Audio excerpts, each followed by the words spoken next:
اعوذ باللہ من الشیطان الرجیم بسم اللہ الرحمن الرحیم۔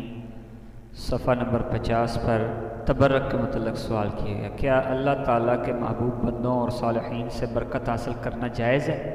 جواب ہے ہاں، جائز بلکہ مستحب ہے، اور اس پر علماء اسلام کا اتفاق ہے۔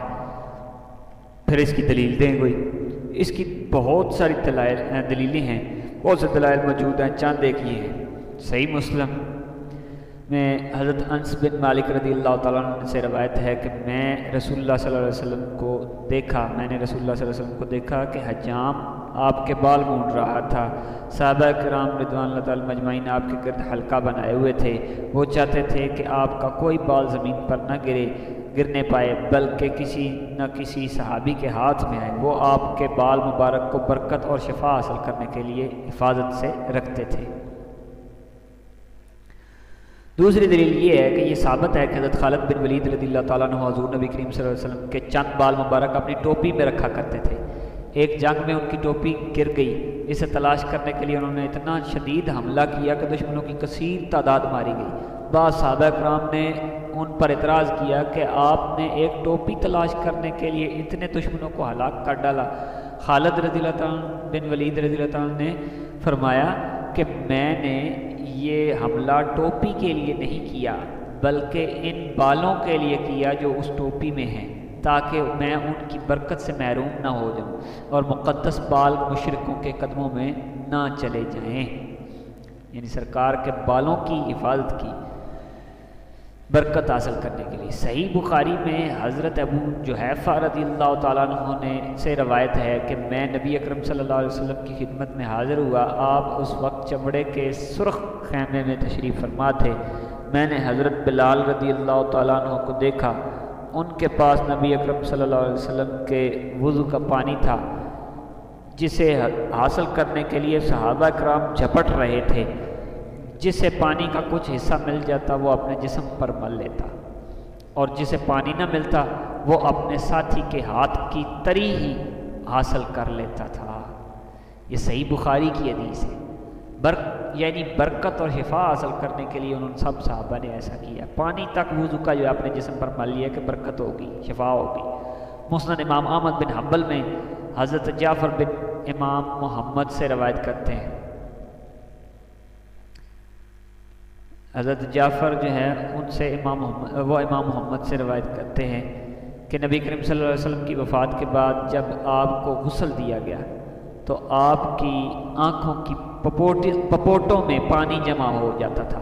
حضرت علی رضی اللہ تعالیٰ عنہ اس سے منہ لگا کر پانی پیتے تھے۔ یعنی سرکار کے جو آنکھوں کا حلقہ تھا نا، حلقہ، اس حلقے کے اندر نا پانی ٹھہر جاتا تھا۔ کپڑے سے خشک کرنے کی بجائے آپ اپنے لب لگاتے آنکھوں سے اور پانی پی لیتے تھے۔ یعنی نبی اکرم صلی اللہ علیہ وسلم کی برکت حاصل کرنے کے لیے انہوں نے ایسا کیا۔ حدیث صحیح میں ہے کہ حضرت اسماء بنت ابو بکر صدیق رضی اللہ تعالیٰ عنہ نے 83 جبہ مبارکہ نکالا اور فرمایا کہ رسول اللہ صلی اللہ علیہ وسلم اسے پہنا کرتے تھے، اور ہم اسے بیماروں کے لیے دھوتی ہیں، اس کی برکت سے شفا حاصل ہو جاتی ہے۔ یعنی اس کو جبے کا ایک کونا پکڑتے، کپڑے کا کونا پکڑتے اور پانی میں ڈبو کر وہ جو پانی ہوتا اس پانی کو مریض کو پلا دیا جاتا تو اللہ پاک شفا عطا فرما دیتا تھا۔ سبحان اللہ۔ زیارت قبور کا شرعی حکم اور دلائل۔ قبروں پر جانے اور زیارت کا کیا حکم ہے؟ انبیاء اور اولیاء کی قبروں پر جانا یا کسی دوسرے کی قبر پہ جانے کا حکم بتائیں۔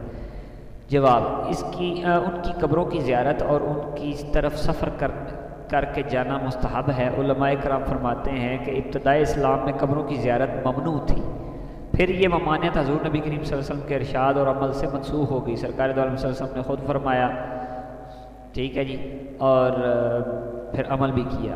کہتے ہیں جی اس پر دلیل بھی پیش کرو۔ اس کی دلیل وہ حدیث ہے جو امام مسلم رحمۃ اللہ تعالیٰ نے اپنی صحیح میں روایت کی ہے۔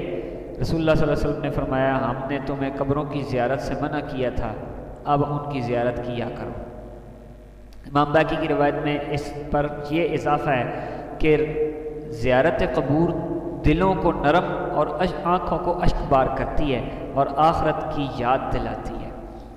حضرت سیدہ عائشہ صدیقہ رضی اللہ تعالیٰ عنہ فرماتی ہیں کہ حضور نبی اکرم صلی اللہ علیہ وسلم رات کے آخری حصے میں جنت البقیع شریف مدینہ منورہ کے قبرستان کی طرف تشریف لے جاتے اور فرماتے، اے مومن قوم کے گھر والوں، تم پر سلام ہو، کل تمہارے پاس وہ اجر و ثواب آ جائے گا جس کا تم سے وعدہ کیا جاتا تھا، اور ہم انشاءاللہ تعالیٰ تمہارے پاس پہنچنے والے ہیں۔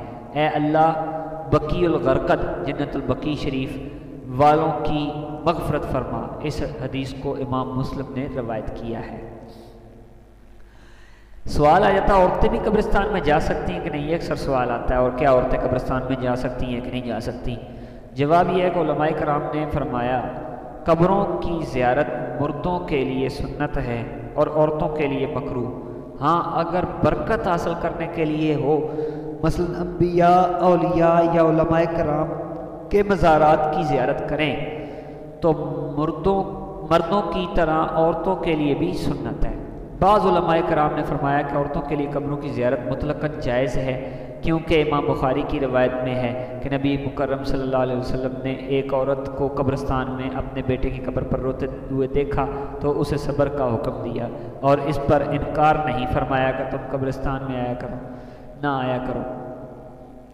امام مسلم روایت کرتے ہیں کہ حضور نبی کریم صلی اللہ علیہ وسلم نے سیدہ عائشہ صدیقہ رضی اللہ تعالیٰ عنہ کو زیارت قبور کی دعا سکھائی۔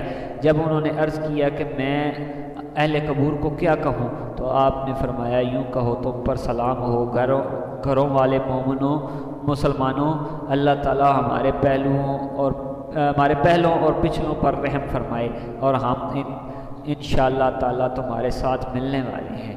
سوال آ جاتا ہے حضور نبی کریم صلی اللہ علیہ وسلم کا فرمان ہے کہ اللہ تعالیٰ قبروں کی زیارت کرنے والی عورتوں پر لعنت فرماتا ہے، اس کا کیا مطلب ہے؟ جواب علماء فرماتے ہیں کہ یہ جو حدیث ہے اس حدیث کا جواب یہ ہے کہ علماء کرام فرماتے ہیں کہ یہ حدیث اس صورت پر معمول ہے جب عورتیں میت کی خوبیاں گنوانے، رونے اور نوحہ کرنے کے لیے قبروں کی زیارت کریں جیسے کہ ان کی عادت ہے۔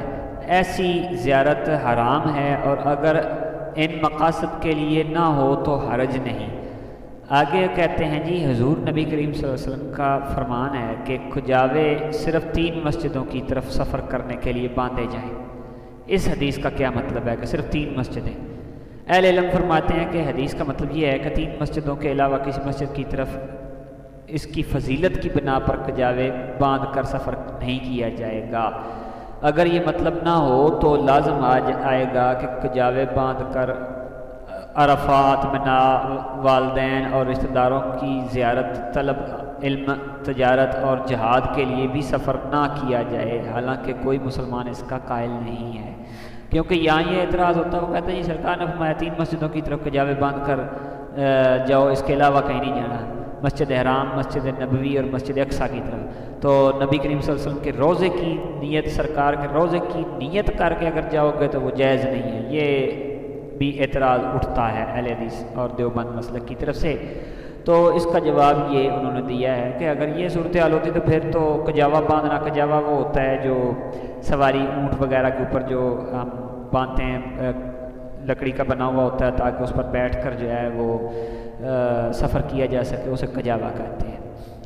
تو اس کی وہ بات کر رہے ہیں کہ سفر جو ہے اس پر بیٹھ کر کیا جا سکے۔ تو کجاوے کے اوپر بیٹھ کر کجاوا اگر اس طرح باندھا جائے تو پھر تو وہ بڑا مسئلہ پیدا ہو جاتا ہے کہ بندہ تو پھر پریشان ہو جائے۔ تو اس صورتحال میں تو پھر کہیں بھی بندہ سفر نہ کر سکے، بندہ تو پریشان ہو جائے، کسی طرف بھی سفر نہ کر سکے گا۔ یہ 3 ارادہ کر کے نیت باندھ کر 3 جگہوں کا اس طرح سفر کر سکتے ہیں۔ پھر تو نیت جو ماں باپ کی زیارت کے لیے جاتے ہیں، چلو ماں باپ کو ملے، اداس ہو گئے، چلو امی ابو کو مل آتے ہیں، یہ بھی سفر جائز نہیں ہوگا۔ جہاد کے لیے سفر کرتے ہیں، یہ بھی جائز نہیں ہوگا۔ رشتہ داروں کو ملنے کے لیے جاتے ہیں، پھر یہ بھی سفر جائز نہیں ہوگا۔ یہ تو سارے سفر جو ہے کوئی بھی اس کو ناجائز قرار نہیں دیتا۔ تو بس یہ ایک ضد ہے، انا بس بنی ہوئی ہے کہ بات ماننی نہیں ہے، بس کہیں نہ کہیں سے ٹانگ بیچ میں الٹی سیدھی پھنسائی رکھنی ہے، بحث تاکہ بنی رہے۔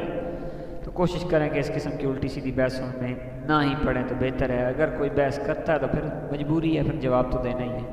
علم آپ کے پاس ہونا چاہیے، اس کو علم کے لیے رکھ لیں، فضول کسی کو تنگ مت کریں۔